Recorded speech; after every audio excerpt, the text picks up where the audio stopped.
देख रहे हैं पीके टाइम्स और मैं हूं आपके साथ शमा सिंह पवार। जैसलमेर जिले के ग्राम लखा निवासी बीरम सिंह राजपुरोहित हाल ही में अपने खेत में जाते समय AB infra solution private limited company द्वारा बिछाई जा रही हाई टेंशन लाइन की चपेट में आकर गंभीर रूप से घायल हो गए। इस हादसे के बाद परिजनों और ग्रामीणों ने न्याय की मांग को लेकर गांव में धरना प्रदर्शन शुरू किया।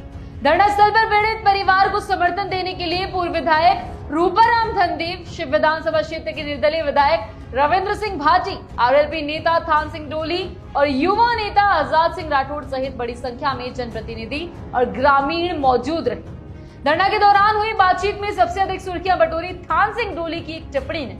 उन्होंने कहा, मैं हनुमान बेनीवाल की पाठशाला का स्टूडेंट हूँ, मेरे नेता का स्ट्राइक रेट 100% है। आपके विधायक रविंद्र सिंह भाटी की भी स्ट्राइक रेट अच्छी है। इस बयान ने नई चर्चा छेड़ दी है। थान सिंह डोली का इशारा नागौर सांसद और आरएलपी सुप्रीमो हनुमान बेनीवाल की उस कार्यशैली की तरफ था जिसमें वे जिस भी आंदोलन या संघर्ष में उतरते हैं वहां पीड़ित और प्रभावित पक्ष को न्याय दिलाए बिना पीछे नहीं हटते। यही वजह है कि उनके समर्थक उन्हें न्याय का देवता, न्याय का योद्धा और न्याय की आखिरी उम्मीद जैसे संबोधनों से पुकारते। पिछले वर्षों में कई बड़े और चर्चित आंदोलनों ने बेनीवाल की इस छवि को मजबूत किया है। किसान आंदोलन के दौरान उन्होंने एनडीए गठबंधन से नाता तोड़कर किसानों के साथ सड़कों पर संघर्ष किया। अग्निवीर योजना के खिलाफ युवाओं की आवाज बुलंद की। वहीं जोधपुर में अनीता चौधरी हत्याकांड में पीड़ित परिवार को न्याय दिलाने में अहम भूमिका भी निभाई।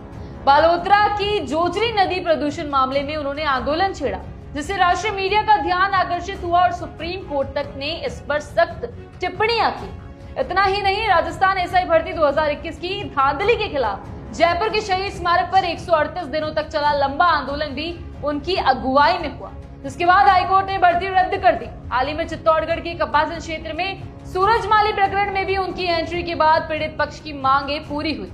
इन तमाम उदाहरणों के कारण उनके समर्थक मानते हैं कि बेनीवाल जहां भी न्याय की लड़ाई में शामिल होते हैं वहां जीत दिलाकर ही उठते हैं। धरना स्थल पर थान सिंह डोली ने शिव विधायक रविंद्र सिंह भाटी की सक्रियता का भी जिक्र किया।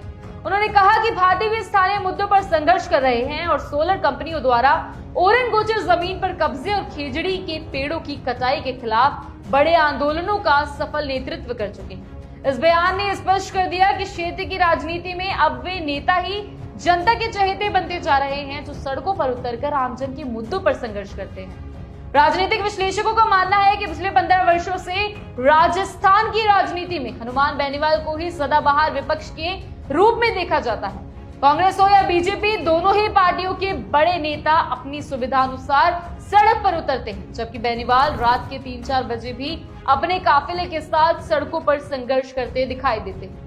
यही अंदाज उन्हें किसानों और युवाओं के बीच खासा लोकप्रिय बनाता है। लखा गांव का ये धरना जहां एक और ग्रामीणों की न्याय की पुकार का प्रतीक बना, वहीं इसने हनुमान बेनीवाल की संघर्षशील छवि और थान सिंह डोली की टिप्पणी को भी राजनीतिक विमर्श का केंद्र बना दिया। 100% स्ट्राइक रेट वाली ये बात अब जन सरोकारों की बहस में गूंज रही है और समर्थक इसे बेनीवाल की असली पहचान मान रहे हैं। ऐसे ही खबरों के लगातार अपडेट्स के लिए बने रहिए पीके टाइम्स के साथ, क्योंकि ये है राजस्थान की असली आवाज। नमस्कार।